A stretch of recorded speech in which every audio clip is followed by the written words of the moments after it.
Start your engines.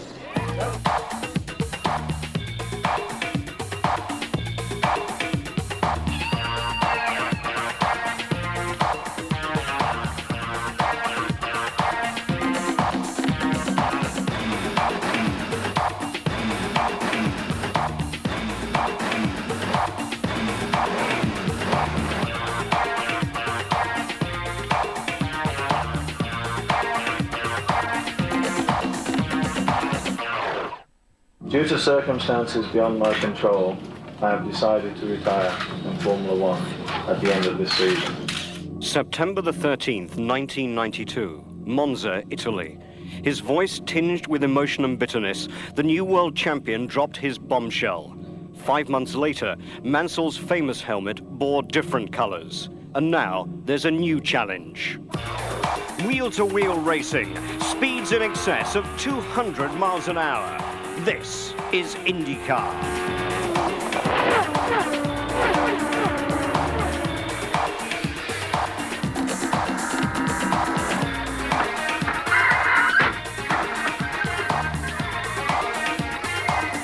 Nigel has swapped his Renault Williams for a Lola Ford. His famous Red 5 stays.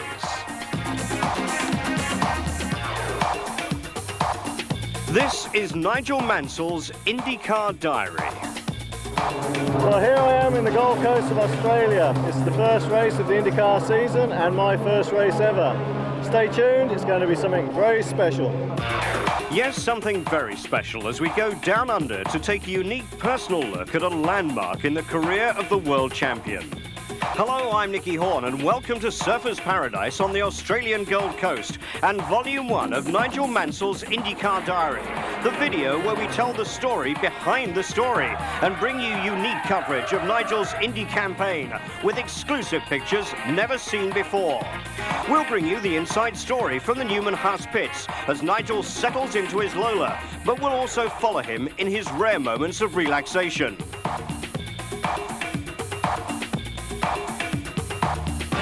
We'll reveal the rituals of the star-studded team which has accepted Nigel into its family.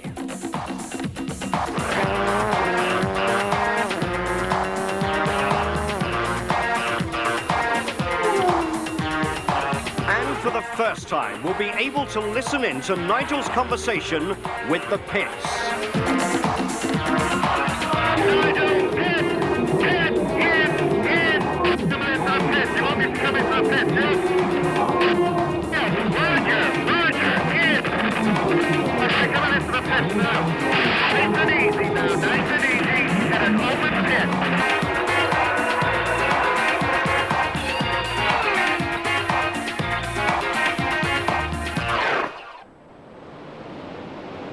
They call it Surfers Paradise, but the Queensland resort was far from that on Thursday, March the 18th, as Cyclone Roger swept across Australia's Gold Coast and briefly threatened the third running of the only round of the series outside North America.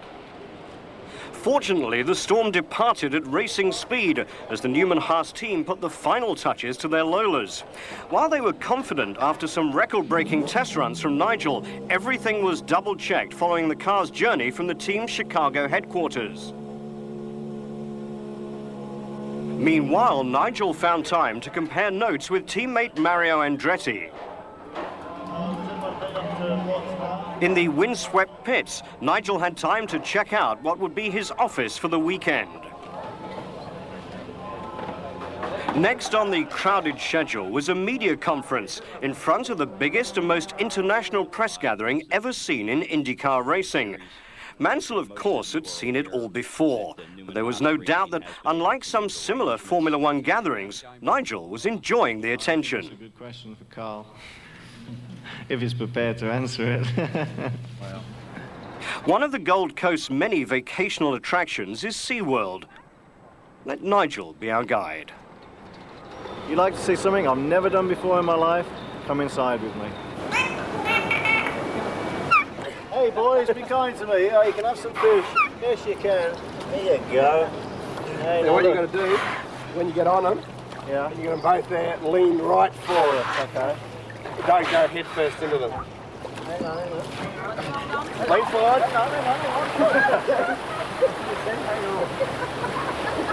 Oh, he's doing it. First go. Different.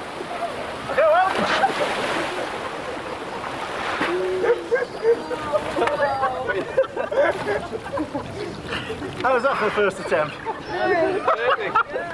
Boy, oh boy. Hey, they're coming home with me. They don't know it yet.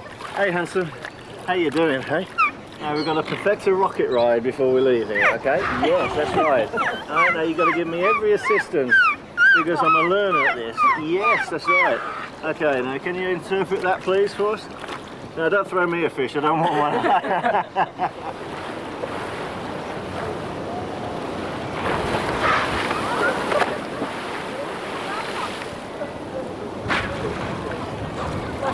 That was a great one, but I didn't turn over. I'm going to lean forward. This is Slim. I'd like you all to put a resounding hand of applause together, just like he has there. Slim's a show off. Oh dear, I can't thank him enough. Look at him. Hi, how you doing? Shake hands then. Thank you very much indeed, thank you.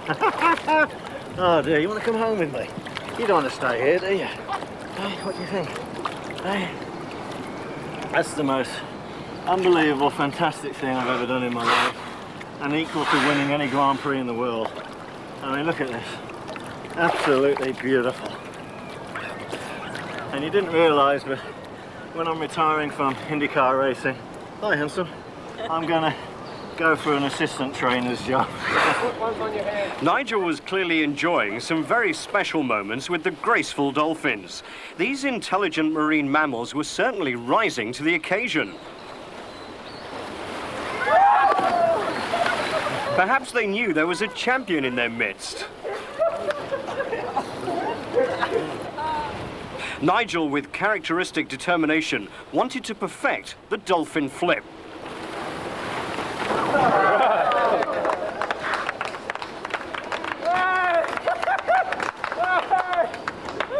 That was the most brilliant experience of my life to date.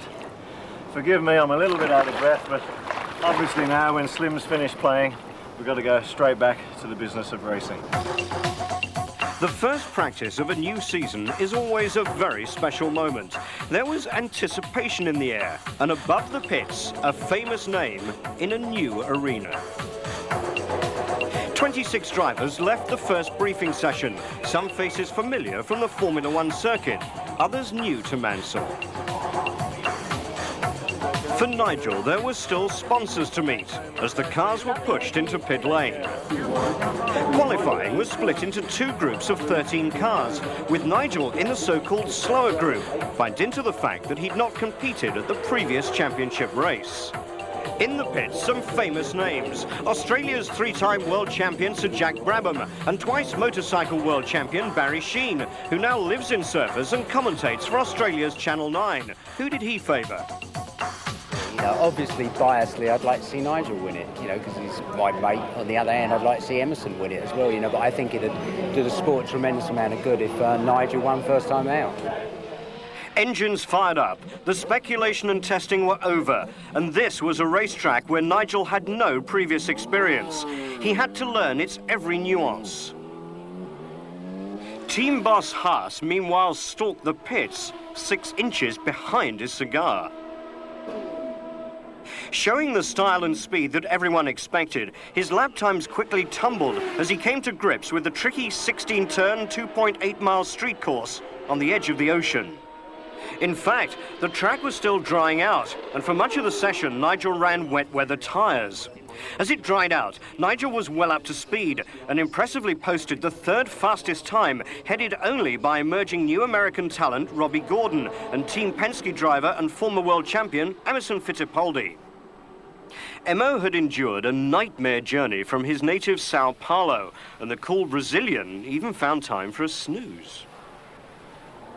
On with the helmet again, this time for the afternoon's qualifying session. This one would count for the grid positions, and Nigel knew just how essential a good position was on a street circuit. By now the weather had cleared, but Nigel was taking Surfers Paradise by storm. In his very first Indy qualifying session, he put the car on the provisional pole with a stunning lap record.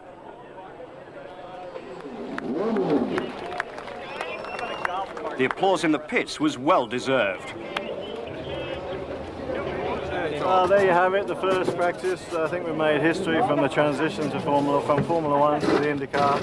First qualifying session. It's early days yet, but I'd just like to congratulate the crew. I mean, the Newman Haas team have worked superbly, changing the car from this morning to this afternoon. We've changed springs and cambers and everything, and you know, the lap was quite special. And as you can see, we're back to the old gear shift here because it takes the tops off your knuckles.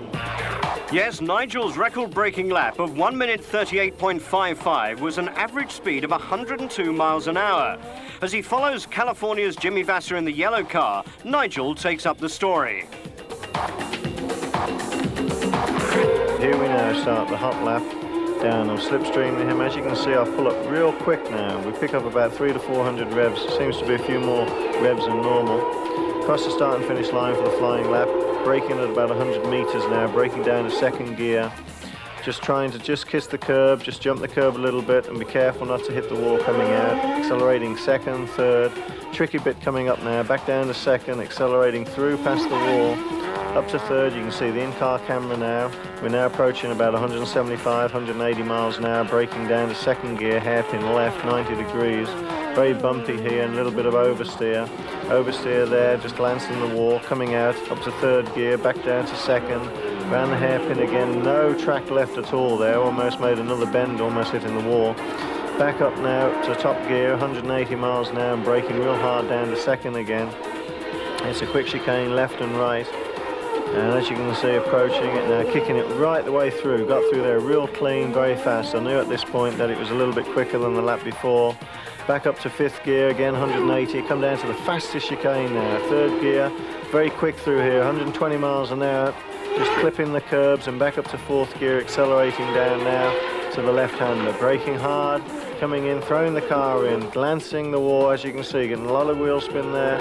Coming up and now turning in very quickly here, trying to get the power on and keeping it in second gear, left and right, and going around here. I've got one more corner. If I can come out of here clean now, it should be a good lap.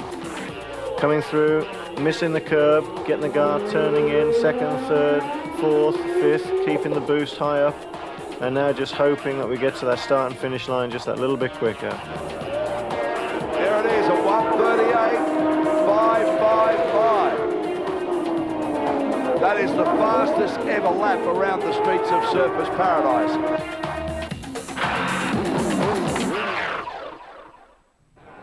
With the crowd held back by some burly bodyguards, it was off to another interrogation by media. The top two rows of the grid featured two world champions and two of the youngest men in IndyCar racing, Canada's Paul Tracy and Robbie Gordon of California. 46-year-old Fittipaldi, world champion 20 years before Nigel, was clearly enjoying the banter. How about the fact that we have two 24-year-old drivers chasing you veterans? I don't know, Dad. What do you think? Hey, I'm in between. I'm a bit younger, you know. Not so far. Not so far. We'll discuss this later. And I'm very happy that Nigel is here with us in IndyCar racing. He's a great champion, and he's the defending Formula One world champion. And I think for IndyCar racing, it's just fantastic to have Nigel with us. I mean, I'm sure it'll be a very competitive season. It'll be a great show on TV every race. Night comes quickly on the Gold Coast, but there was still plenty of activity in the pits. For the mechanics, of course, the work continued, although the team's job sheet was pretty straightforward. As they worked through the list, away from the track, there was some maintenance of a different kind. Well, here we are after a long and hard day's work. This is sort of relaxing, although it's a bit punishing at times. But a great day and a good start, so thanks for pushing so hard. A great start to a new career. The track now is rubbering in as normal. All street circuits do it, and if the rain will leave us alone for tomorrow, I would think that everybody should go upwards of a second or more quicker. So we really do have to go a second quicker ourselves tomorrow to protect that pole position, which is, like all street circuits, very precious. A new day, and news of Nigel's performance had been flashed across the world. He'd made the papers in every corner of the globe, but could he hang on to that advantage? As he walked to the pits, all eyes were on him. Some just wanted to touch the champion. Team boss Carl Haas chewed on another cigar, while the team checked their notes. In the morning, there had been some engine hiccups. In IndyCar racing, if you switch to the backup car, earlier times are forfeited, so Nigel was determined to stay with his main 93 Lola. In fact, he was unable to improve, but he stayed ahead of the field and would start with Emerson Fittipaldi alongside him. There was a handsome cheque to collect too. A few more zeros on it. Unlike Formula One, the spoils of success are shared with the world. As ever quietly in the background, Nigel's wife Roseanne had watched the proceedings. Now there was time for a hug that meant everything. Tomorrow would be the big day and the start of a new chapter in a remarkable career. Race day dawned fine, and for some it was just another day on the beach. But for Nigel, it was an early start for a hectic pre-race program with friend and former Williams commercial director Sheridan Thin keeping Nigel on a schedule which included an unusual diversion. Hand painting and printing for wildlife charity Artists for Life. Didn't tell me this was going to happen. Hey, Sheridan, this wasn't part of the deal. Just wash off. Thank you.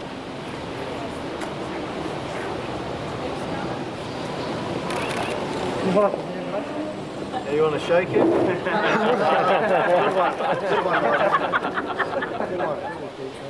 After the fun, it was back to work. Well, good morning. Here we are, just come outside the front of the hotel, 8 o'clock in the morning. Race day, obviously. There's already some warm-up practice in the background with some other formula. It's all go. Let's just keep our fingers crossed and hope we can have a great day. We'll see you a bit later in the pits. Sedate transportation came in the form of a golf cart. There was a great buzz about the place, and as temperatures soared, Surfers' Paradise was starting to live up to its name. They dubbed it the Roar by the Shore, and the promoters had laid on a fine program of pre-race entertainment for the crowd, including this impressive display by film stuntman Vic Wilson. Hope he doesn't give Nigel any ideas. In the pits, the team prepared for the morning warm-up, and as the car was fired up, Nigel soaked up the atmosphere. He had time to consider the opposition, which included former series winner Al Unser Jr., although little Al had qualified down in 14th slot. On row 2 behind Nigel and Emerson, California's Robbie Gordon with the black 14 car, a number made famous by its legendary team owner, A.J. Foyt. Former Grand Prix racer Eddie Cheever, now in his 3rd season of IndyCar racing, was another familiar face in the pits and was full of compliments. I think what Nigel done has took a lot of courage on his part. I don't know the ins and outs of his problems that he had with Frank Williams, but for him to come over here and come into a new series as a world champion and had everybody obviously wants to beat him like they do everybody else. He's no different than everybody else. I think that took a lot of courage. But that morning warm-up was to bring the team their first real drama of the weekend, with the Cosworth Ford XP engine mysteriously giving some problems.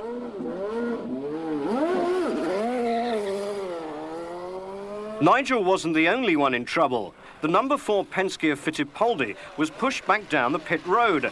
Emerson was only able to complete 4 laps during the 30-minute session.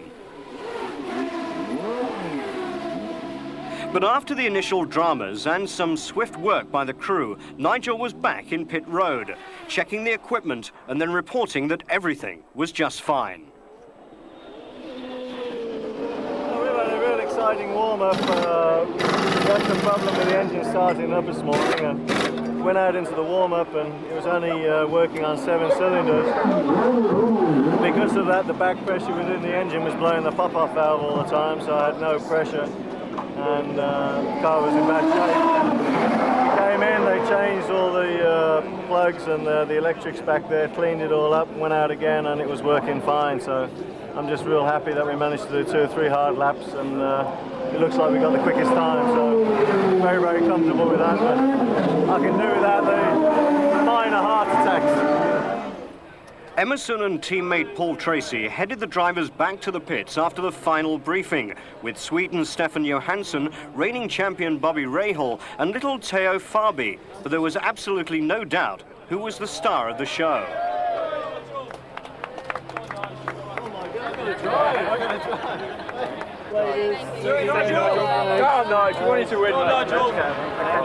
The unusual laying on of hands by team boss Carl Haas, he touches every part of the car for luck, is a regular ritual, but not one he's willing to discuss. With Mansell, though, he's nothing to hide. Yes, going into 1993, having Nigel, we will be very strong. We're a little bit spoiled. We've had a strong team for a while, but I think Nigel might bring it another dimension. This race will be difficult. It's you know, the cars are fairly equal. The Penske cars are good, so it's nice to start up front. But it's a long race, and we'll have to see. But we're cautiously optimistic. Unlike Formula One, Indycar shows off its stars to the paying public, and Nigel repaid their cheers with a friendly wave. The beginning of a new challenge for Mansell was now just minutes away. The most extraordinary start of any race I've ever been on. I mean, it's like the race is over. I mean, you go around and see everybody. I don't think I've done that in the last 15 years. And everyone, the track is absolutely full all the way around. It's almost indicative of a smaller Silverstone, but everyone's so happy, so enthusiastic, and I just hope the weather holds off for everybody. No standing starts in IndyCar racing. It's a rolling start, and it takes a special technique. The pace car peeled off, and Nigel's lack of IndyCar experience told. He'd been caught unawares and was immediately demoted to third. Fittipaldi led, Tracy was second and Nigel third, but in a daring move, Robbie Gordon dived down the inside and Nigel had dropped back another place. But not for long. Mansell gave chase and was soon all over the Californian.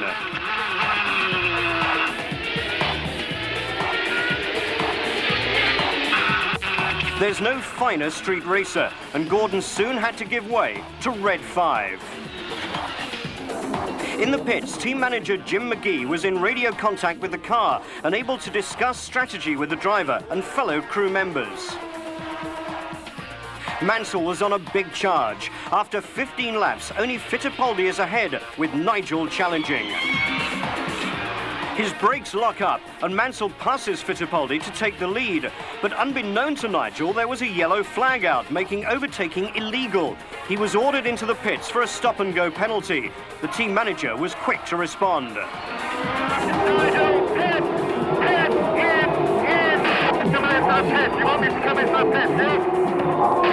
Yes, Roger, in! Okay, coming into the pits now. Cleverly, the team uses the stop-and-go penalty to change the tyres, which were damaged in the manoeuvre, and Mansell is soon back in action. Fittipaldi and Gordon screamed into the pits together for tyres and fuel. By lap 30, Mansell had worked his way back up to 4th spot, but Emerson still led. After Fittipaldi makes his second pit stop on lap 45, Mansell leads and has time to discuss the situation with Jim McGee in the pits. The dialogue is exclusive to our show. Not enough fuel to make it to the end of the race. Negative. We have to stop with 10 laps to go. Do you want to change tires at the same time, or do you think the tires will be okay? How many laps to go?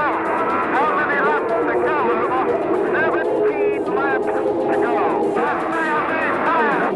Roger, we'll stay on these tires. Because of his enforced early pit stop, Mansell's refueling was out of sequence with the other teams. He'd already changed tyres at a second stop, so this, the third, was what's called a splash and dash, putting in just enough fuel to reach the end of the race. Nigel rejoined, still leading, but in the closing stages, the gap to Fittipaldi, who was charging in second, narrowed to just 5 seconds. They're on the last lap. And Red 5, Nigel Mansell, is about to put into the book the first rookie victory, an IndyCar driver. He'll be the first IndyCar driver to win his first race since Hill in the Indy 500 back in the 60s. And I think more importantly, he will have justified the worldwide interest in this series that his presence has created. Not only created a great season, I think it's going to be a fantastic year this year, 1993 in the IndyCar Series, with Paul Tracy, Robbie Gordon. If he's going to perform like this every week, it's another factor. Sullivan's had a bad day, but he'll come back. Allenson Jr., Ray Hall, Emerson, there's a bunch of guys that can win every single race out there this year. Look how close these guys got. Their four-rider scrap has carried them close to Nigel Mansell. Ooh, I think Gordon looked down the inside there, no? He sure did. He had a notion, but Nigel Mansell backed off the pace and will finish just this much in front of Emerson Fittipaldi for second. And Fittipaldi will... Robbie Gordon did get by, and now he's looking down to get past Emma. He's right on him. He'll take a shot at him, too, on the final lap. That is the battle for second and third. Rahal fell off the pace on the last lap. Here is the local favorite getting a huge round of applause from the Australian fans. Gary Brabham heading for the checkered flag as Nigel Mansell prepares to take the checker and complete his first IndyCar race. Let's see the ultimate success. Who's going to get there first? Will Gordon take a shot at him? No, not close enough. He didn't get close enough. He didn't get around Rahal quickly enough. Rahal, crippled at the end, will come home with a sixth-place finish unofficially. But there is Nigel Mansell circulating to the accolades of the Australian fans, and so he begins anew what he finished here in Australia last year. There's the big wave. A happy, happy Nigel Mansell has won his very first IndyCar race. It had been a close-run thing. In front of the adoring thousands, his car spluttered to a halt out of fuel. Once again, Mansell was writing the headlines. He headed towards the spoils of victory and his very first IndyCar trophy, a moment to savor. Indy history had indeed been made. The first man to set pole and win on his debut. A dream come true and a stunning performance. Mansell Mania had travelled down under, almost shades of Silverstone. A great achievement for Haas, but an even bigger one for Mansell. Well, what can you say about that? I mean, I'd hardly say it was a perfect race. I mean, we were black flagged. Apparently I overtook Emerson on the yellow flag. I never saw it. I think I had a puncture as well, so I pitted for another set of tyres. Just unbelievable. I mean, first pole, first win, first race. But it's down to earth again, I'm afraid, with a bump, because the next race is an oval. Never raced on an oval before. So we go to PIR circuit, and what can I say? If it's going to be half as exciting as what this one's just been, I recommend you come to Phoenix with me.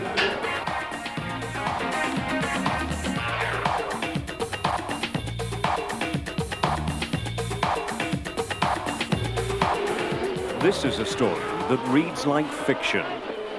The reigning world champion turns his back on Formula One and switches to IndyCar racing.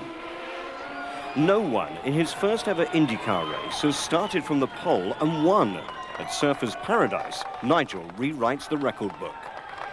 There is a lot to learn, and it's a different science on an oval, and you know, that's going to be the biggest challenge in 2 weeks' time. The racing oval in the Arizona desert could be 1,000,000 miles from the street course of surfers where Nigel felt so at home.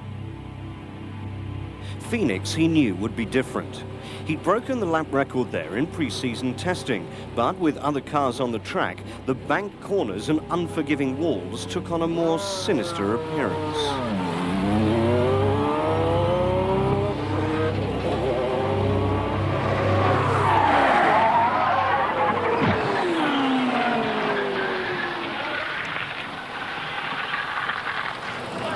Saturday, April the 3rd. Going into turn 1, Mansell lost control of his car and hit the wall at 180 miles an hour, knocking a hole clean through it.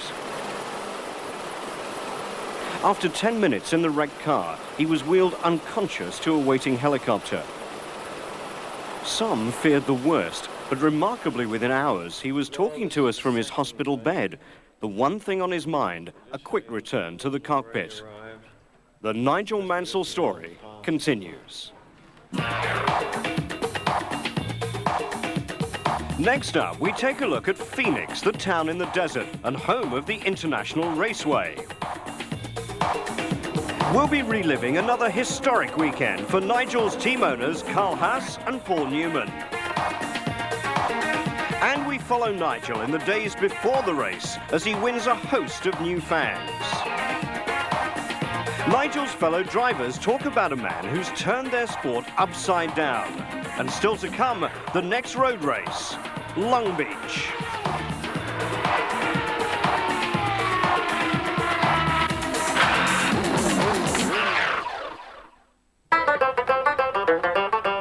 Head due east from Los Angeles, and on the long drive towards Phoenix, you'll find the barren landscape dotted with reminders of the Wild West days. Some, though, unashamedly catering for tourists.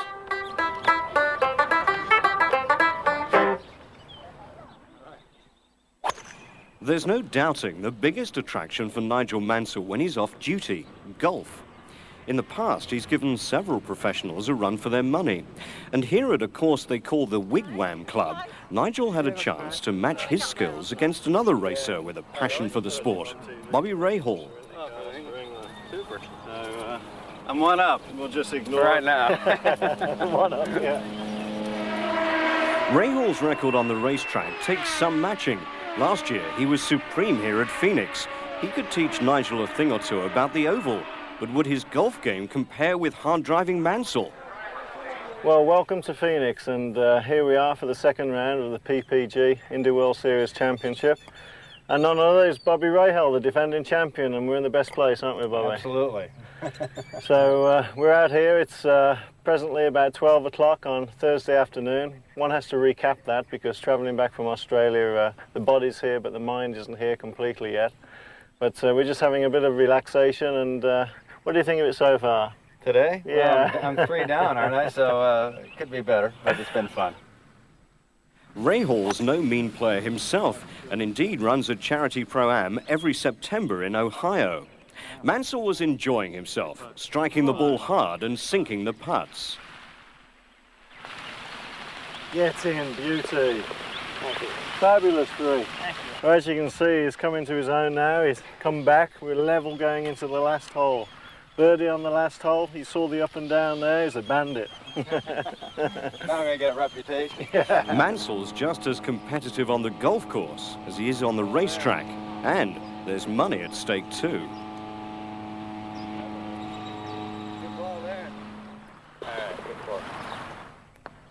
Oh, talked him into it. Go on, ball. Go on, ball. We'll show you what friendship is. We'll give you that one. There you go. I think that's $10, Bobby. Is it? Okay. But I can Is that assure Australian or is that Canadian or US? Well, I think as long as it's legal currency, I don't No mind. problem. But I can tell you one thing: is going to be far harder to beat on the racetrack. He's defending winner here last year, defending champion, and I think he's been kind to me today. What do you say? I don't know. You earned it all. Thanks, Bobby. Cheers. I will have the $10 later. From the plush greens to the hard tarmac of Firebird International Raceway for a late afternoon shakedown to check out the Lolas following the long trip from down under. There was time for a quick chat with valued race engineer Peter Gibbons. Remember in Australia how Nigel had limped from the car after the finish, complaining of a very painful foot.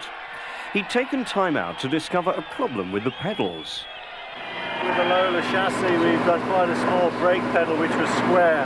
It wasn't sort of tapered in the side, and the edge of the pedal was very sharp, and as you sort of heel and toe, the brake pedal was actually cutting into the ball of my foot. And there's a nerve right in the middle of the foot, and it deadened the nerve completely, which then just gave it cramp. This is standard apparently in Indycars. Mario's had it for a long time. What we've got now is a carbon Kevlar sole. You can see how thin it is, and then you've got some padding. Now after today, I shall actually insert this into my right boot so it'll give me extra protection from braking and using the accelerator.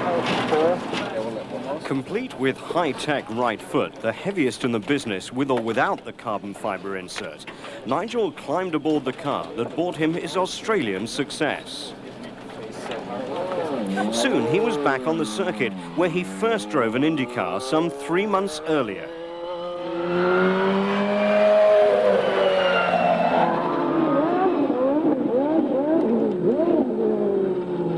There were, though, some problems with the Lola, and he was soon back in the pits complaining of an engine gremlin.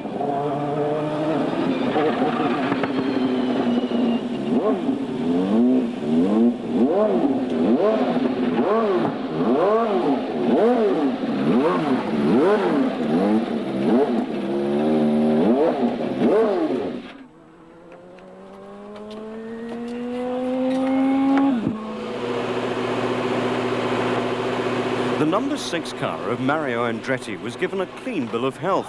It had performed perfectly. His mechanics put the car to bed early. Qualifying on a small mile oval is something totally different to what we've ever experienced before. You have one shot of it. That's to say you have 4 warm-up laps on your own, and then you do 2 flying laps, and the quickest flying lap is your qualifying time. And if the car doesn't work or you goof up, then that's it. You never get a second chance. So we're here testing 4 cars. Mario's got a spare car, I've got a spare car. My actual winning car of Australia of 2 weeks ago has got a problem already with the turbo and wastegate area. We're not getting the boost trace, and the boost is not coming up, and therefore the power of the engine is really down.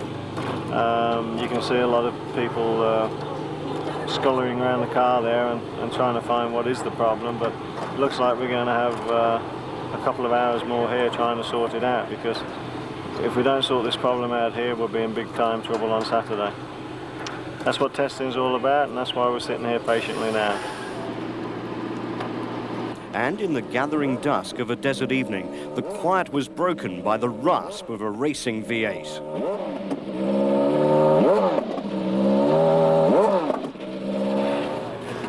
I think, to be fair to him, that's the longest 15 minutes ever, though, isn't it? I would say pretty close. Oh, yeah. We'll write this one down in the record. I shall write this one down for the record. This is as good as it gets. Peter said, turn up at 3, we'll be finished at 4. Can you believe normal deal? Look, you get this beautiful evening for free tonight. Nigel could have done with some lights on the machine, but there was just enough time to put in a couple of laps.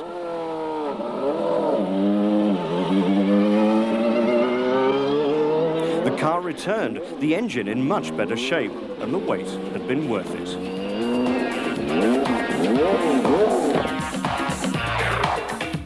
The long road to Phoenix and the first American stop for the PPG IndyCar World Series. The event had been cut to a 2 rather than a 3-day meeting, with just 1 day of practice and qualifying. While many were able to take time off on the Friday, it was an early rise for some. This is Nigel's spare car after the scrutineering session.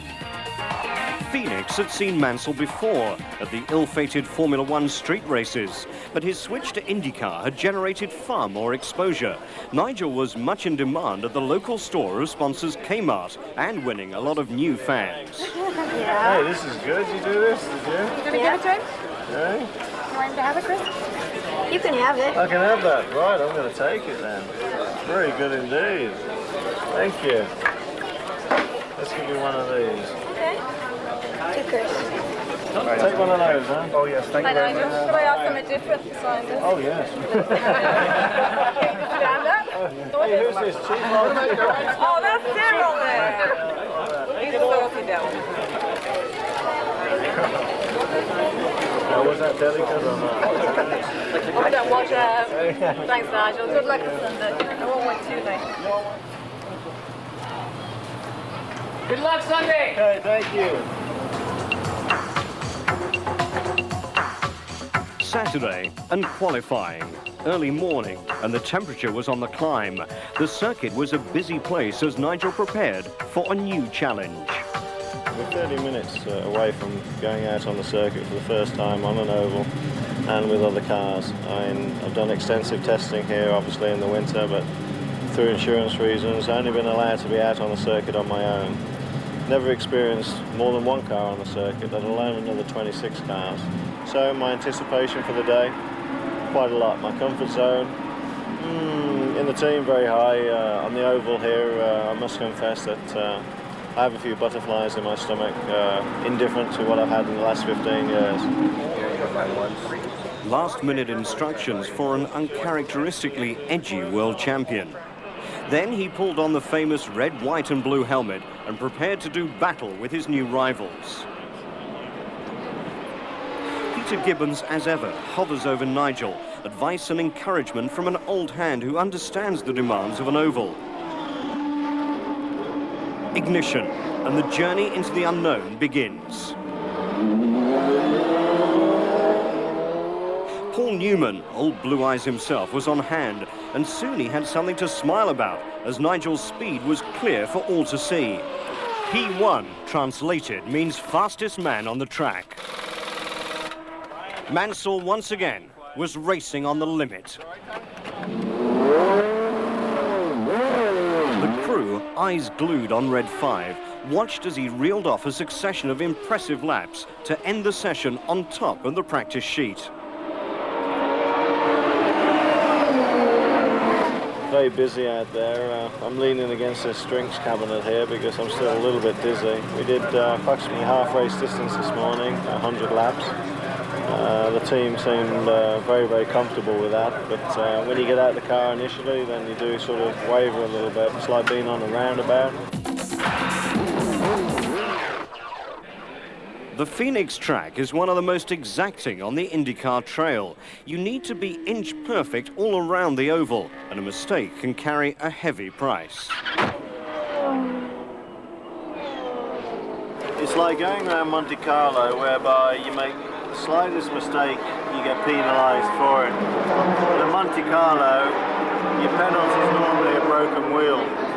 Your penalty here is 180 mile an hour in a concrete wall. There was no question that Mansell knew the cost of an error as the crew pushed him back onto the racetrack after having made some adjustments to the chassis. In the pits, partners Haas and Newman checked out the times. Nigel was setting the pace. The session was just 9 minutes old, the time just 1 minute to noon, when this happened.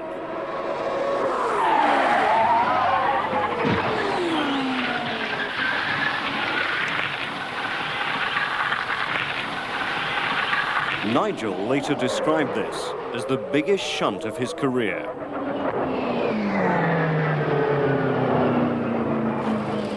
Practice was halted immediately, and the rescue crews were on hand within seconds.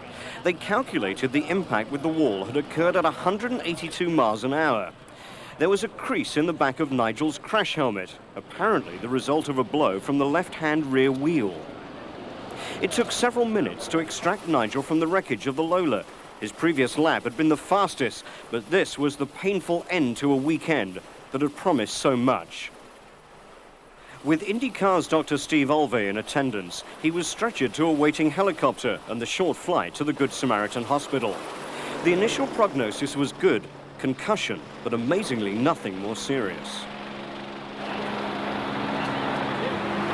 The hospital had a new and famous patient in room 732, and soon the switchboard was jammed with calls from Europe inquiring of Nigel's well-being. Roseanne was taking care of the well-wishers.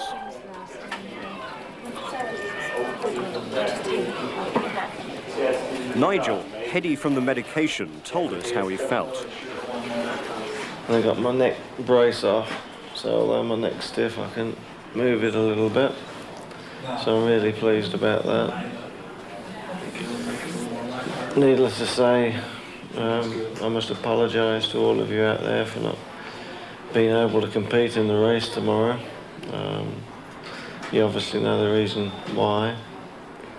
But I mean, I tell you, no one ever in the history of Phoenix Raceway has ever punched a hole in the concrete wall. And apparently we did that. I'll certainly bounce back as quickly as I can. I got a few little traumas with my body, with various hematomas swelling up and and that with my back and my shoulder and a few other things, but otherwise we're in great shape. We would in fact try and get them to let me ride tomorrow, even if it was at the back of the grid, but with the insurance problems that they have here, there's no way, and I guess if I'm really truthful, I'm in no condition anyway. The wreckage of Nigel's car certainly told its own story, yet despite these shattered parts, the chassis had stood up well. Indycar's Director of Medical Services filled in further details. With an unconscious driver, there's a protocol that we go through.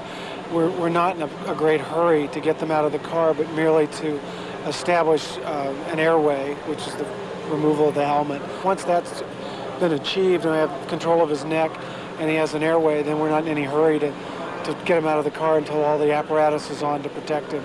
We always treat an unconscious driver as if he has a broken neck until proven otherwise. Nigel's rivals, including golf partner Rahal, gave their reaction. Well, I think it's unfortunate. You know, you don't want anybody to hit the wall, no matter how experienced or inexperienced they are. It's just, these are just very different animals, and there's just there's not a lot of room for error, obviously. So I'm just glad he's all right, and look forward to him coming back. Well, I'm very disappointed for him. Obviously, whenever something happens to your teammate, obviously it's a negative. So I'm just happy that he's okay. It's going to eliminate him from this race, but that should be just a very temporary setback. The problem on an oval is when you spin it, when you lose it, 99 times out of 100 you're going straight to the wall. And Nigel was very lucky in one respect that he went in backwards, the strongest part of the car. I'm happy he's okay, and I know he'll be back. He was obviously quick, and I think that's a great credit to him. But the ovals are tricky, and he learned his lesson, hopefully with not too much pain. It's just one of those unfortunate things on the ovals that you have happen, and certainly to that point Nigel was fast. In fact, I think in that session he was the fastest. So, we just got to go back and regroup a little bit and get ready for Long Beach. Race day without Nigel. The Goodyear blimp floated overhead, and appropriately Scott Goodyear was on the pole. Alongside him, Nigel's teammate Mario Andretti. A large crowd filtered through the turnstiles for what still promised to be a good battle. Nigel was certainly not forgotten, and there was a good trade in Mansell memorabilia. After a somewhat restless night at the hospital, Nigel was up and about, feeling bruised, battered, but unbowed. Should be at the racetrack, as you know, but we're just about to fly off back to Florida. Hopefully by mid-afternoon I'll be being readmitted to hospital. I've got a problem with my lower back. Just one of those things, I'm afraid. I'm told that every driver's been in the war there, and it's just unfortunate that I've joined the club a bit earlier than I'd anticipated.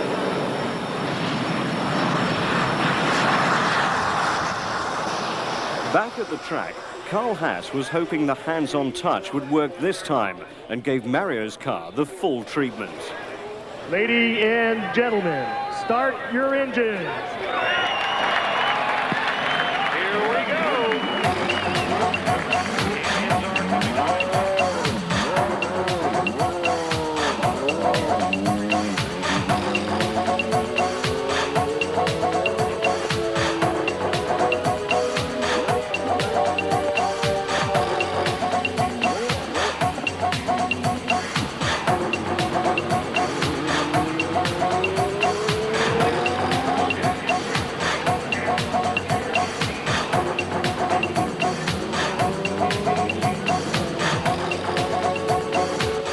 Behind Goodyear and Andretti on row 1 came Emerson Fittipaldi and Colombia's Roberto Guerrero, with Paul Tracy and Raul Bosell on row 3.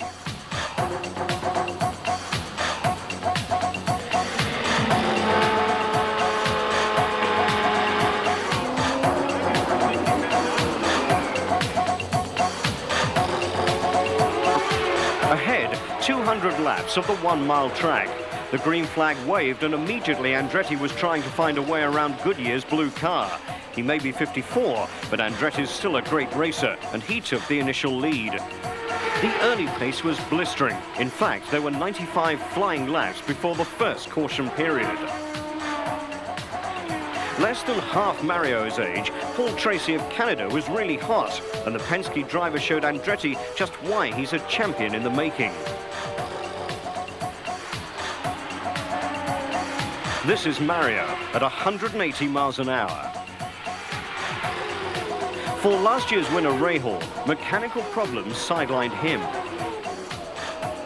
Tracy was putting all the opposition at least a lap behind, and he took teammate Fittipaldi on the inside.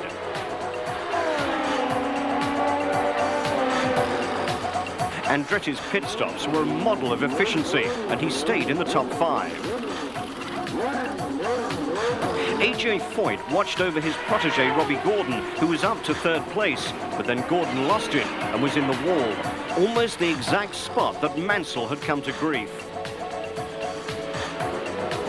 Gordon showed his frustration in the time-honored fashion. Tracy was well in the lead when he came up to lap the yellow car of Jimmy Vasser, but the young Canadian misjudged the maneuver, and he was just a passenger as he hit the wall. Again, the same corner as Nigel. He was lucky not to be T-boned by the oncoming traffic.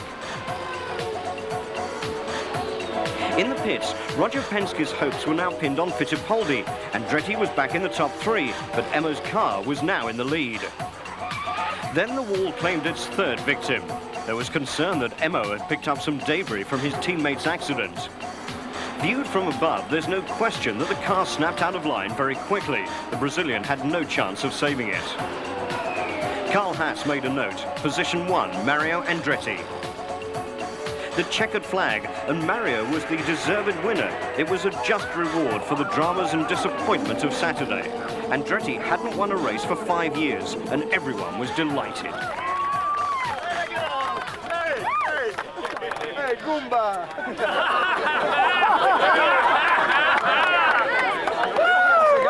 This was Mario's 100th racing career victory.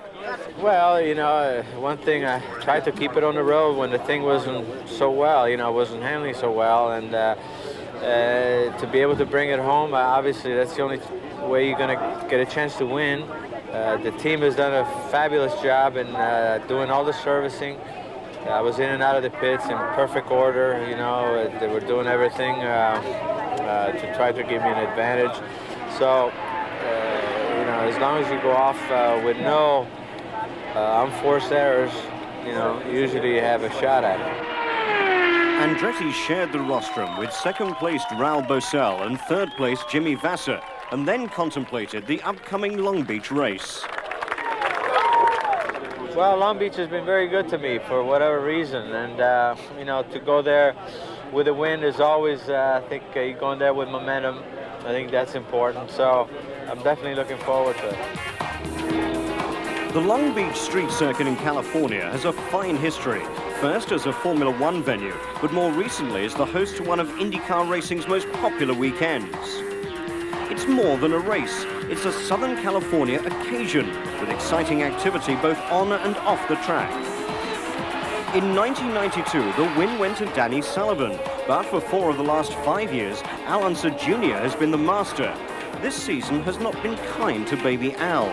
Will he be back at the front on the track that he has so nearly made his own? Long Beach has seen accidents too, but few as spectacular as the pit lane collision between Emerson and Michael Andretti. Nigel Mansell will certainly be looking forward to the race, and the rest of the field could well be chasing after the Surfers Paradise winner. Less than 2 weeks after being stretchered away unconscious from the scene of the biggest shunt of his career,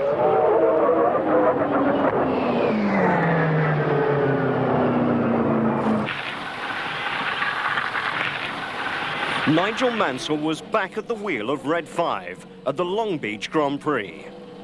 We'll be with Nigel for his comeback race, on the track and off it too. This was the weekend when Mansell Mania hit California. Long Beach, the resort that styles itself the Monaco of America. Certainly it had the Riviera sunshine and a lot more besides, including reminders of a statelier age in this era of high-speed, high-tech activity.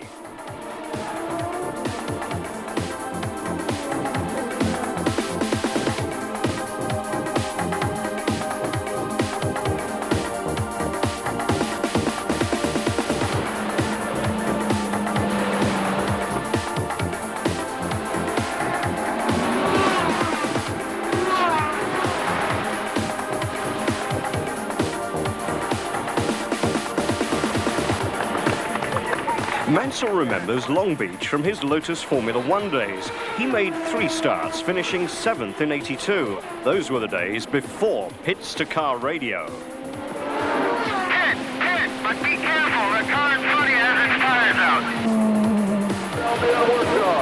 Reset the meter. Keep the engine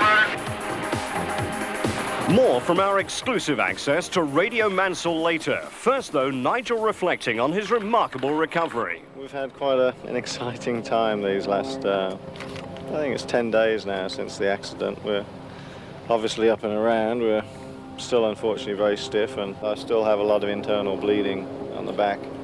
And every day I'm having to have it aspirated out of my back.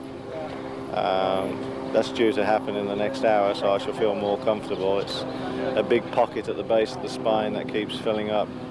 And this apparently is reasonably normal when you have such an impact as what we sustained.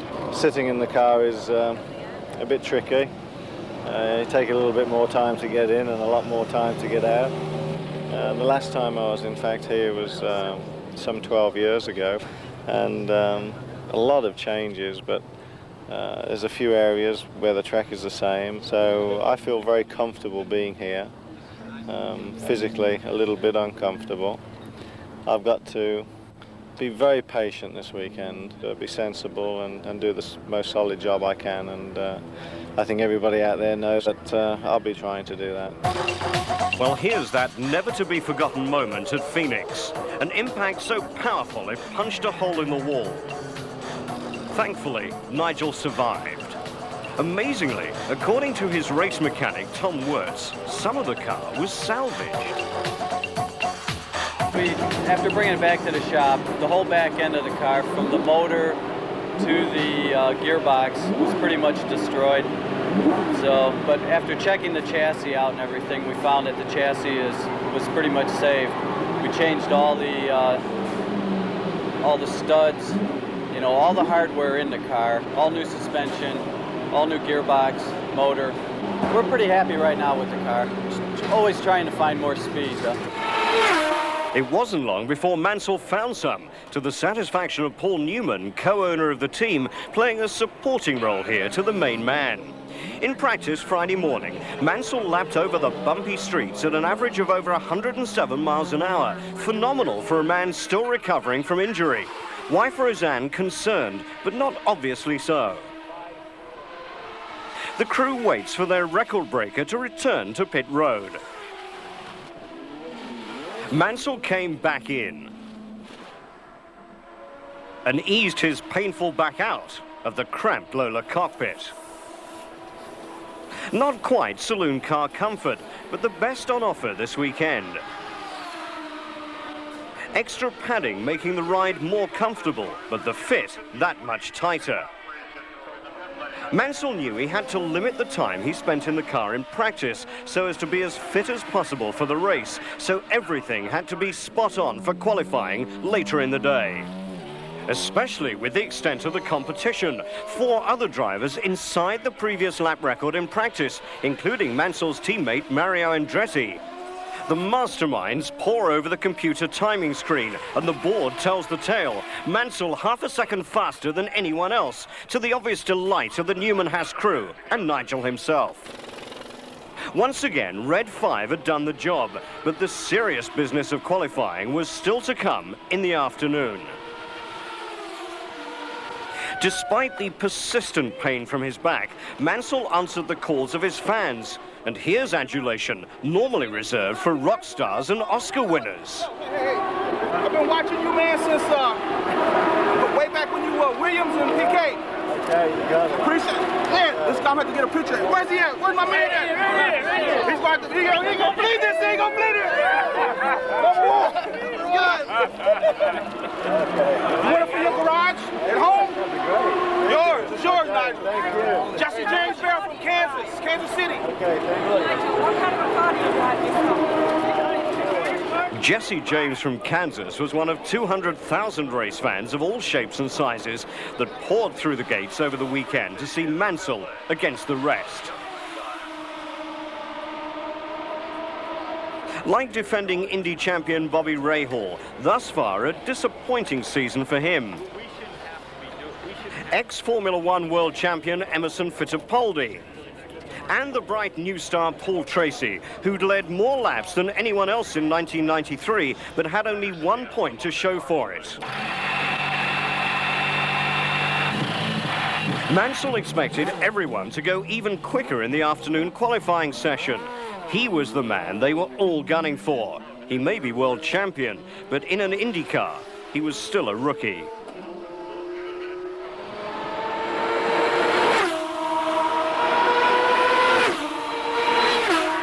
Everyone on the team clocked the time, 53.2. Would it be enough? Robbie Gordon only a second slower than Mansell, but that's the difference between first and 13th. Mansell lapped Long Beach 0.2 of a second quicker than Scott Goodyear. Congratulations from one star to another. Provisional pole position secured in familiar style, an obvious proof that the Phoenix shunt hadn't damaged his confidence. Very, very pleased though, to come back after 2 weeks ago in Phoenix to being on provisional pole today. Quite happy. Be happy if I wasn't in so much pain. But then if you do silly things and hit walls at 185 miles an hour, you deserve to have a bit of back pain. Taking time out to meet the folks of Long Beach.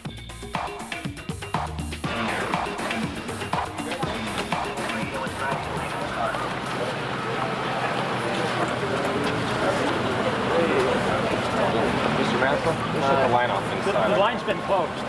Sorry, Barry, sir. can we get one of you to go with him all the way to the back? Really have to go inside and I know, I just went. Just right to Chris, please. To Chris, CHR. You know, we have Run the good race. Go now? Yeah, we have to go. Yeah, thanks, son. Appreciate it. Been a fan of yours since 1986, Nigel. Thanks a lot. Glad to have you in the U.S., buddy. I do need very much. Keep us excited with all that good racing. my pick. Thanks for coming by. Nice to meet you. Now we have to go to the right. Hi everybody. Hi, Nigel! Hi, hi. Hi. How you doing? Hey, see you in a minute, alright? Excuse you. Hey, let's get to work. Memories, huh? Yeah. Thank you, Nigel. Good luck on Sunday in India. Thanks for coming by, Say hello to Nelson. Have one of these, as well. Yeah, oh, thank you. All right. Is there only one, so... Yeah, sure. There you go. Thank you, young man. Oh, look at this stuff. I can't even open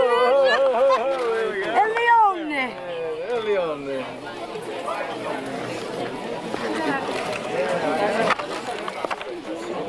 You're racing Sunday, aren't you? Oh, absolutely. Well, I hope so. Of course you're going to win. You'll win. Oh, did you sign his hat? We got that last year. He loves Nigel Mansell. That's fine. Thank you very much. There you go. How's everybody? Good, thank you. How do you feel now? It's okay? Yeah, thanks. Good. Driving tonight. Can I have a picture with you, please? Yeah, sure. No flash. Thank you very much. It's okay. That's my son. Oops. He's as old as Chloe. Yes. Yep. And this is for Greg. Oh, thank you very much. I know you like golf, you know, and this is for Leo. Thank you. That's very kind. Let's see what we got. Hi, Roseanne. How you doing?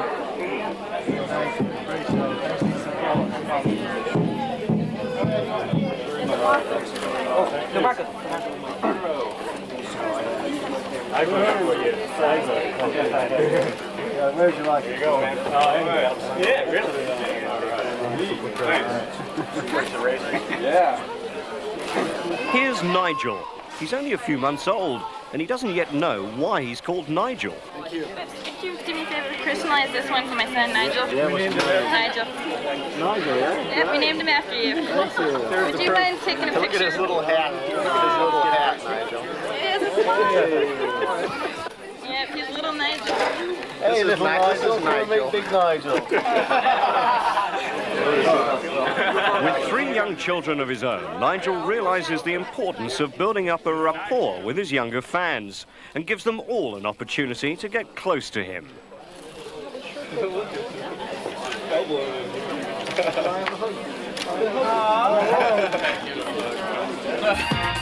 Back at the track, a little shut-eye before the gates open.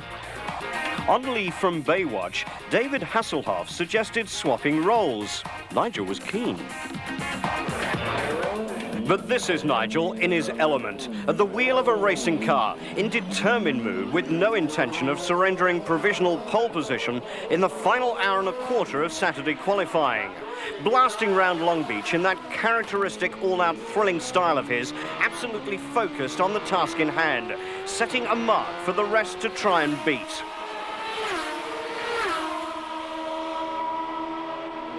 The 1.6-mile track contains elements of Monaco and Adelaide, and appropriately some of the old Birmingham circuit, but it also has some demands of its own.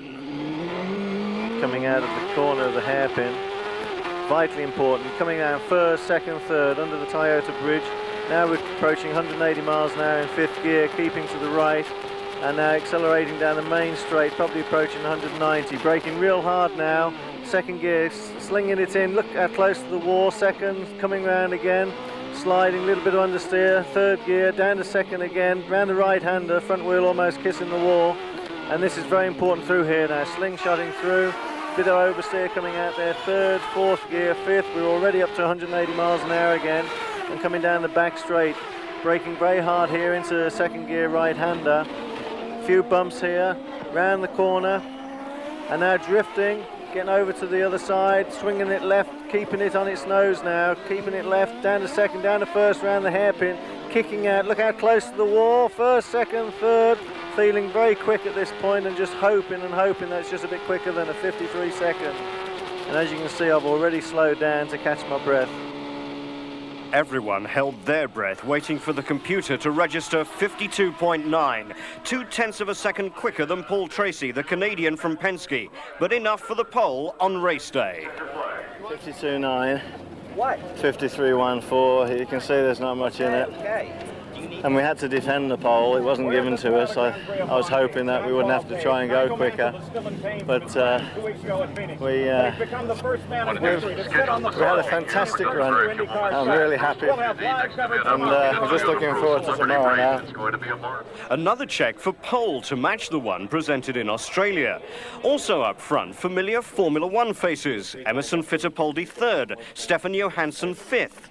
Second fastest, Paul Tracy, also recovering from injury after falling off his mountain bike. Well, I think it's going to be a tremendous race. The cars are all very equal. The times are very close within the top 6 or 7 guys. I think it's going to make for an interesting race. You know, fuel economy is going to be key, depending on yellows, and I think you know, it's definitely going to be a dogfight like it was in Australia.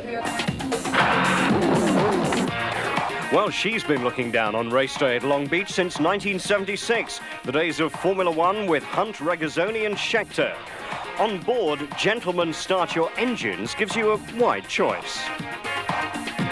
A huge crowd, 85,000 on race day, attracted by the prospect of seeing the world champion at work in their own backyard. Tickets at a premium as always when Mansell's in town. Even Paul Newman needs a pass.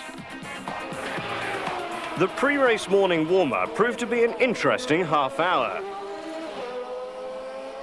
Mansell quick early on, but ended up only 4th fastest overall.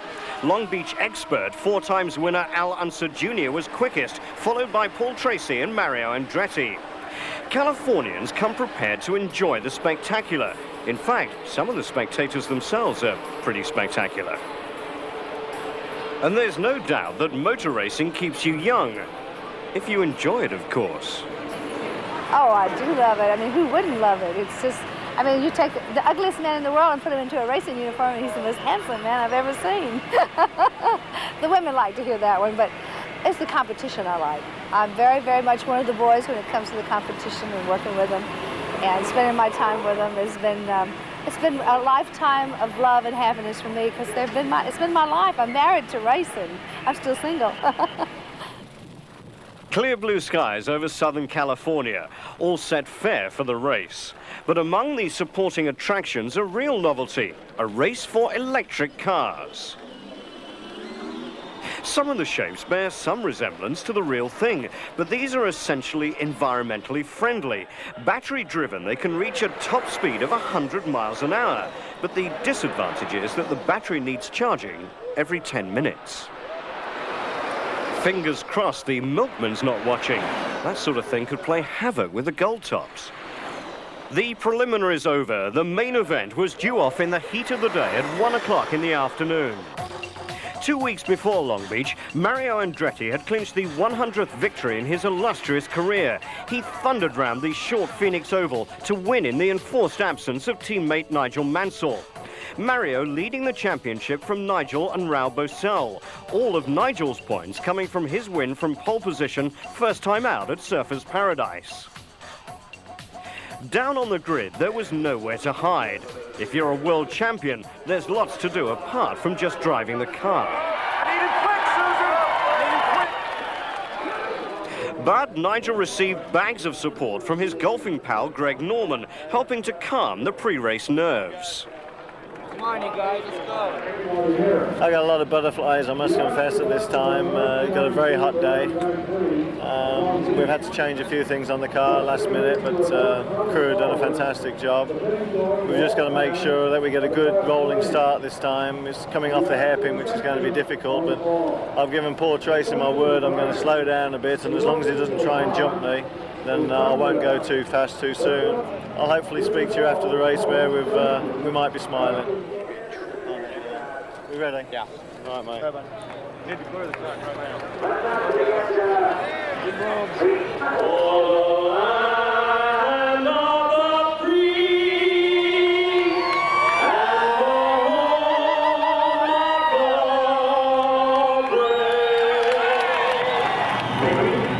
Gentlemen, start your engines.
warm-up lap around the 1.6-mile circuit.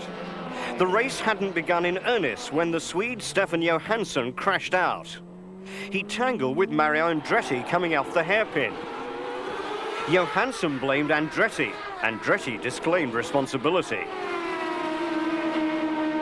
Newman Haas team manager Jim McGee warned Mansell of the delay in starting the race due to the shunt back in the pack. What is wrong with us? When there was a crash behind you, Johansson had a crash behind you. We'll be yellow until they clean up the car problem. Debris cleared, the race on, the pace car ready to pull off after a 3-lap caution. Going green this time by. Green flags ready to fly, and Mansell immediately under threat from Tracy. Nervous Roseanne paces the pits. Tracy through to first place, Nigel down to second. In car with Mansell, the crowd screaming with delight at the prospect of a race-long battle between two real chargers. Viewing the big screen, the best ever drive-in movie. Ross Bentley, here on Mansell's right, appears on TV back home in Canada as a safe driving expert. Here's one clip that he won't be showing. It's always good manners not to block the front runners. Mansell passed at last. Tracy punctured, the leader forced a pit stop early in the 105-lap race. The lead with Mansell. Nigel determined to take full advantage of Tracy's misfortune. On street circuits, punctures are a frequent hazard. Pit stop tactics so important. Nigel, in. Hey, coming in. Careful of the speed limit. There's one car in front of our pit, so pace it easy. Reset the fuel meter. Reset the meter. Instructions to Mansell to reset the counter for an accurate fuel reading after the pit stop.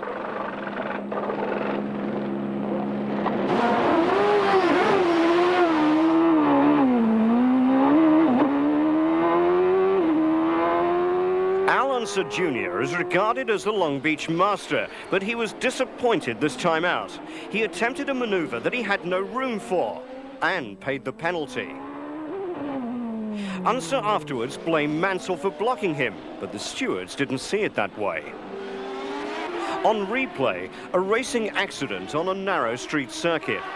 Unser always likely to be squeezed against the wall there, a bad point to choose to attack. Unser pointless from Long Beach and losing ground in the championship race. Mansell's second pit stop.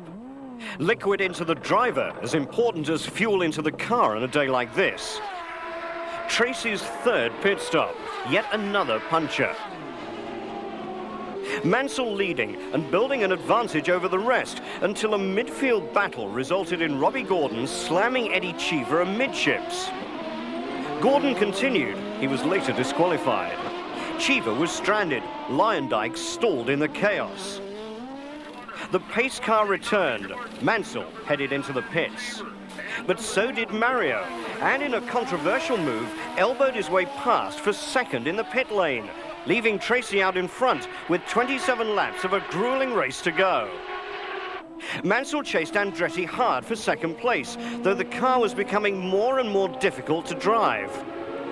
Having lost second gear, Mansell lost ground.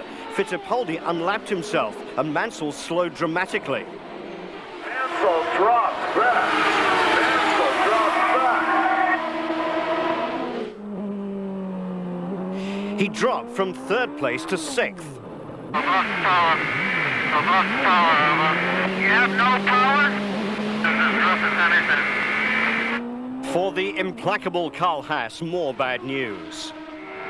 We are in Long Beach, California. We are ready for the run to the finish. Just 10 laps to go. Long Beach, California, just to place it geographically for those of you around the world, is truly in the, and we have a car stop, and it looks like a Haas car, does it not? It looks like Nigel Mansell's car. That is Mario. Mario Andretti, and disappointment in the Andretti pit as Mario Andretti, who was just 5 seconds behind Paul Tracy, has come to a stop out on course. 7 laps remained when Scott Goodyear, running fourth, hit the wall. And third place Raul Boesel went out with electrical failure with only 2 laps to go. Nigel Mansell finds himself deposited or awarded third place. He's just 18 seconds back, but all eyes are on Paul Tracy. He is about perhaps to realize the trust, the faith, the confidence that Roger Penske expressed in this young driver when others were saying it was a mistake. Here comes Paul Tracy. He now has only about a half a mile to go, and he will win for the first time in his career. The hairpin drops down to second gear, perhaps to 30 or 40 kilometers per hour. Tracy running conservatively. The clenched fist comes from the cockpit, and Paul Tracy has finally done it. The Dominion of Canada stands in unison and applauds. Bobby Rahal came home second. And third place, the world champion, Nigel Mansell in car number 5 to the stripe. Oh my, what a busy 105 laps at the beach. Good job, Nigel. Great job. You're leading the championship now. You're leading the championship. Congratulations all round. An excellent 15 points considering all the problems, and Mansell leading the championship after 3 races ahead of his teammate Mario Andretti. A talented trio on the truck to victory lane. The present champion, the current championship leader, and a champion of the future. Mansell then with a slim lead over Andretti going on to Indianapolis. After coming 4th at Long Beach, Teo Fabi is 3rd with Bobby Rahal up into the top 4. Trace's win puts him 5th. Trotted right here for 3rd place. There we go to Nigel Mansell. Had a nice kiss. That champagne moment at Long Beach, it gave Nigel Mansell a chance to forget the pains shooting up his back.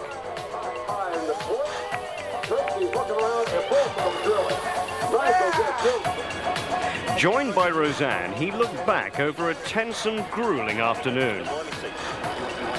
We actually lost second gear in the gearbox for the last 35 laps, and we still only finished 19 seconds behind the leader, and I'd like to think that if we hadn't lost that precious second gear, and as you know, second gear is very important on the street circuit, we could have probably certainly been second and maybe even have won the race. But Nigel has had no trouble winning an army of new fans.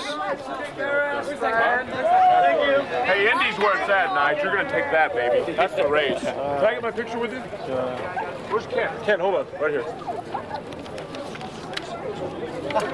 Come over here. After the excitement of the first 3 races, no one can deny the man time at home with his family.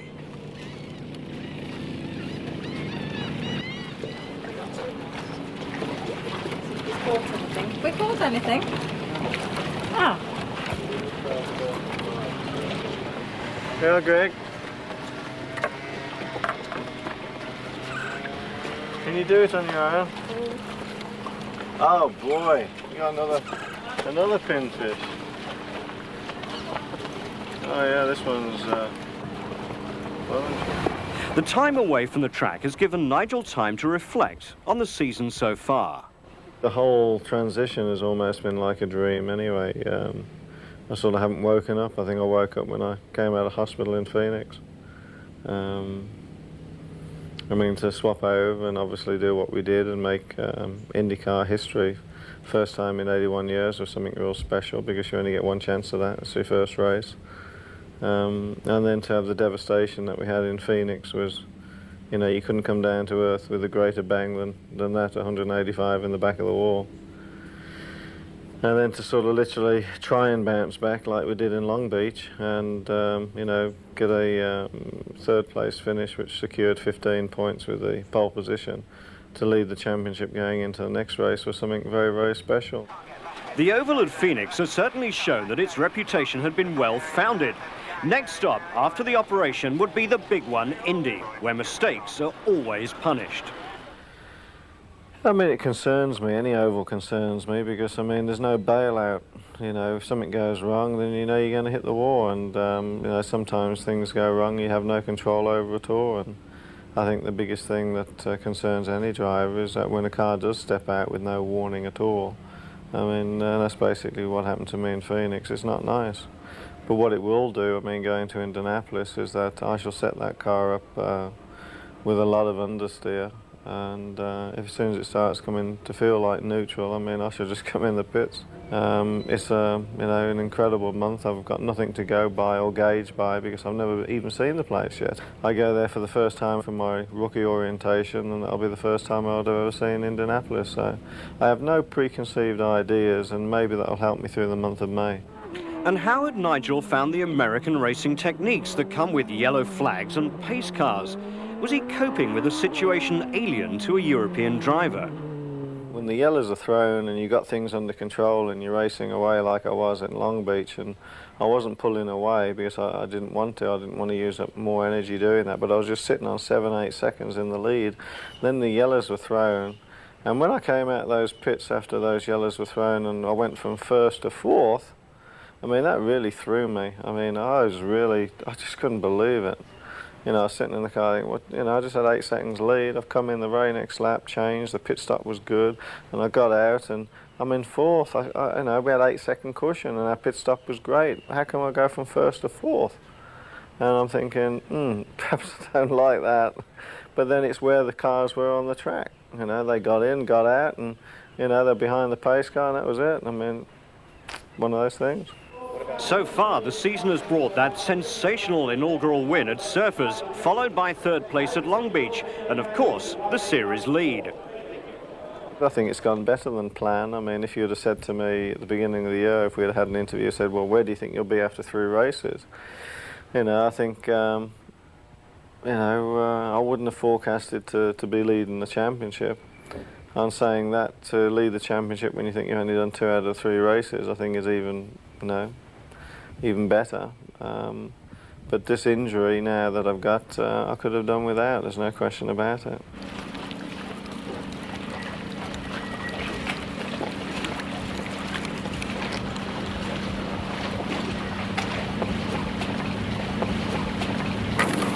Well, with all the hype it has, I think there's no question, and you know, from the point of view of from the fans and the spectacle and the press that it generates, there's no question it's the single most largest and biggest and most famous race in the history of motorsport. To have 500,000 people there on race day to watch you is something very, very special, and it's the biggest sporting event worldwide. Mansell is now donning that Union Jack helmet at some unfamiliar circuits and under conditions that are new to him. Was the Indy 500 a race he'd always wanted to do? I think it's something that if you're a racer, you know, Roseanne and I have discussed this, and I think that I'd always, even if it was 2 or 3 years down the road, I think I'd always perhaps done 1 or 2 years in Indycars just to see what it's like. I think it's like a big magnet. I mean, Indianapolis is the biggest race in the world, period. It doesn't matter what formula you say. I mean, you know, Formula One is the pinnacle of motorsport, technology-wise, and for all the right reasons. And you know, I love Formula One, and I think it's great. And I think with the new regulations that are coming, I think it'll be better than ever before. But you know, for one single event, Indianapolis is much bigger. No one can say that the debut of Nigel Mansell on the IndyCar stage has lacked drama. This is the story so far. The ecstasy of winning.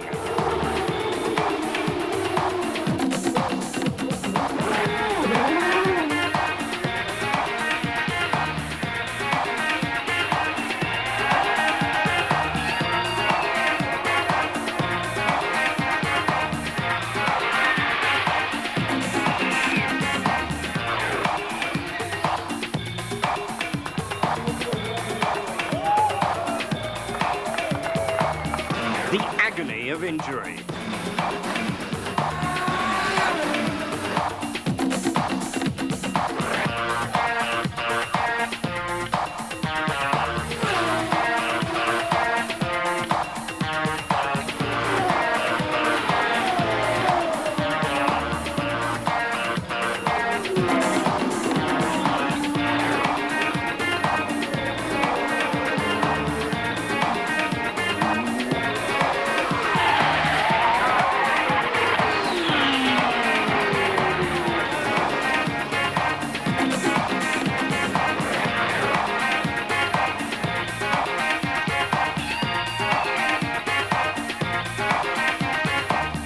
The triumph of return.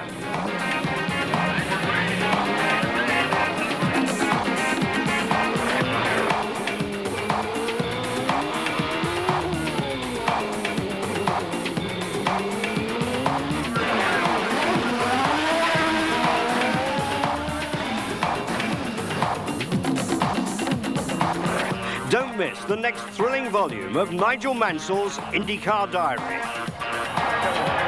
I think to come away half smiling, leading the championship, we should be happy, and I can tell you that at this moment in time, although tired, I am that happy.